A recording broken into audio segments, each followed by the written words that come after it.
സർവേഷാം മമ സാദര പ്രണാമഃ.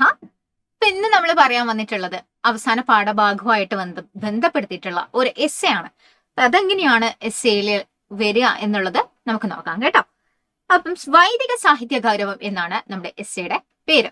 അപ്പൊ നിങ്ങൾ എസ്സേ എഴുതുന്ന സമയത്ത് എപ്പോഴും നല്ലൊരു കോളൊക്കെ വരച്ച് അണ്ടർലൈൻ ഒക്കെ കൊടുത്ത് നല്ല നീറ്റിൽ വേണം എസ്സേ എഴുതാൻ. പോയിന്റ് ആയിട്ടൊക്കെ എഴുതണം, ബുള്ളറ്റ് പോയിന്റ് ആക്കിയിട്ട് വേണം നിങ്ങൾ എസ്സേ എഴുതാൻ വേണ്ടിയിട്ട് കേട്ടോ. അപ്പം ജസ്റ്റില് ഇതിലേക്ക് നമുക്ക് കിടക്കാം.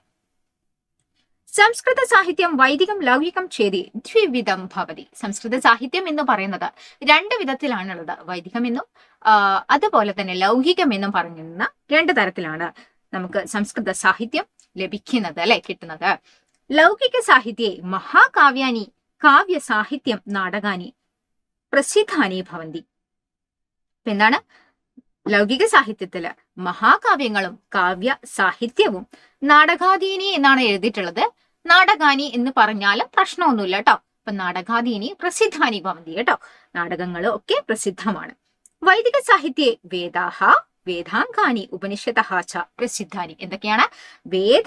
വേദങ്ങളും അതുപോലെ തന്നെ വേദാംഗങ്ങളും ഉപനിഷത്തുകളും പ്രസിദ്ധമാണ്. വൈദിക സാഹിത്യത്തിലെ വേദങ്ങളും വേദാംഗങ്ങളും ഉപനിഷത്തുകളൊക്കെ പ്രസിദ്ധമാണ്.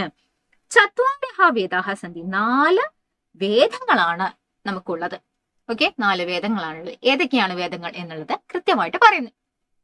ഋഗ്വേദം, യജുർവേദം, സാമവേദം, അഥർവവേദം ഇത്യേതി പ്രസിദ്ധാഹ. ഏതൊക്കെയാണ്?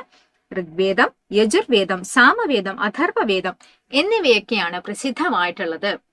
ഓക്കെ, അടുത്തത് വേദസ്യ ചത്വാരഹ ഭാഗഃ. വേദങ്ങൾക്ക് ചത്വാരഹ ഭാഗഃ 4 ഭാഗങ്ങളാണുള്ളത്. ഏതൊക്കെയാണ്? സംഹിത, ബ്രാഹ്മണം, അതുപോലെ ആരണ്യകം, ഉപനിഷത്ത് എന്നിങ്ങനെ 4 വിഭാഗങ്ങളാണുള്ളത്. ചത്വാരഹ ഭാഗഃ, 4 ഭാഗങ്ങളാണുള്ളത്. ഏതൊക്കെയാണ്? സംഹിത, ബ്രാഹ്മണം, ആരണ്യകം, ഉപനിഷത്ത് എന്നിങ്ങനെ 4 ഭാഗങ്ങൾ കൂടിയുണ്ട്. അത് കഴിഞ്ഞ് പറയാണ് വേദാംഗാനി ശിക്ഷ, കൽപഃ, നിരുക്തം, വ്യാകരണം, ജ്യോതിഷം, ഛന്ദഃ ഏവ ഷഡ് അംഗാനി. അല്ലെ, ഷഡാംഗാനി എന്നാണുള്ളത്. അപ്പൊ വേദാംഗാനി, വേദാംഗങ്ങൾ എന്ന് പറയുന്നത് ശിക്ഷ, കൽപ്പം, നിരുക്തം, വ്യാകരണം, ജ്യോതിഷം, ഛന്ദഃ. ഇപ്പൊ ശിക്ഷ, കൽപ്പ, നിരുക്ത, വ്യാകരണം, ജ്യോതിഷ, ഛന്ദഃ.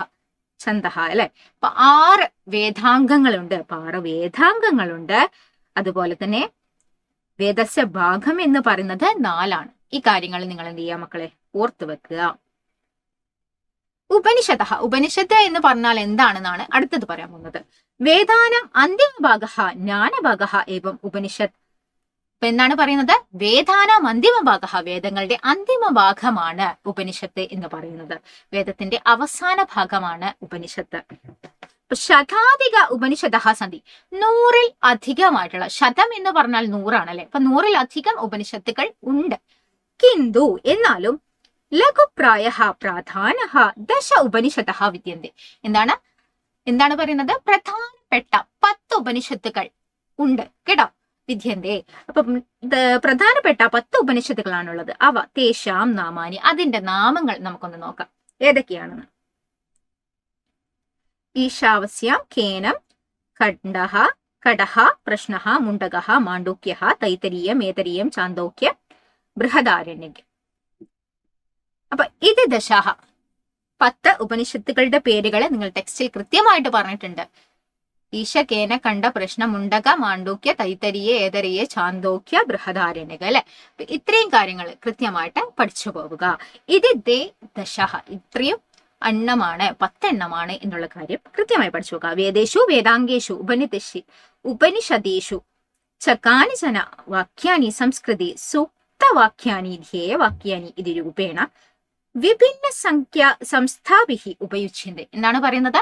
സംസ്കൃതത്തില് സൂക്തവാക്യങ്ങള്, ധ്യേയവാക്യങ്ങളൊക്കെ ആയിട്ട് ഈ ഒരു ഉപനിഷത്തുക്കള് നമുക്ക് കാണാൻ വേണ്ടിയിട്ട് പറ്റും കേട്ടോ, ഉപയോഗിക്കുന്നുണ്ട് എന്നുള്ളതാണ് പറയുന്നത്.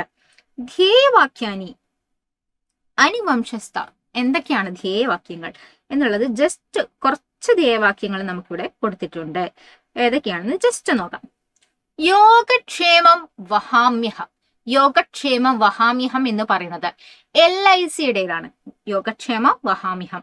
നിങ്ങൾ എന്ത് ചെയ്യാ മക്കളെ? ഈ ഒരു കാര്യങ്ങൾ ജസ്റ്റ് പഠിക്കുക. എസ് എഴുതുന്ന കൂട്ടത്തിൽ ഇത് കൂടി എഴുതുക. സത്യമേവ ജയതേ. സത്യമേവ ജയതേ എന്ന് പറയുന്നത് ഭാരത സർക്കാരിന്റെ ഗവൺമെന്റിനെയാണ് നമ്മൾക്ക് എവിടെ കാണാൻ പറ്റും? നമ്മളെ പണത്തിന്റെ മേലെ, പൈസയുടെ മേലിലേക്ക് കാണാൻ വേണ്ടി സാധിക്കും. അപ്പൊ അഹിംസാ സേവാമഹേ എന്ന് പറയുന്നത് ഭാരതീയ ദൂരസഞ്ചാര നിഖത്തിൻ്റെതാണ്. ഭാരതീയ ദൂരസഞ്ചാര നിഖത്തിൻ്റെയാണ് അഹിംസാ സേവാമഹേ. അടുത്തത് ബഹുജനഹിതായ ബഹുജനസുഖായ.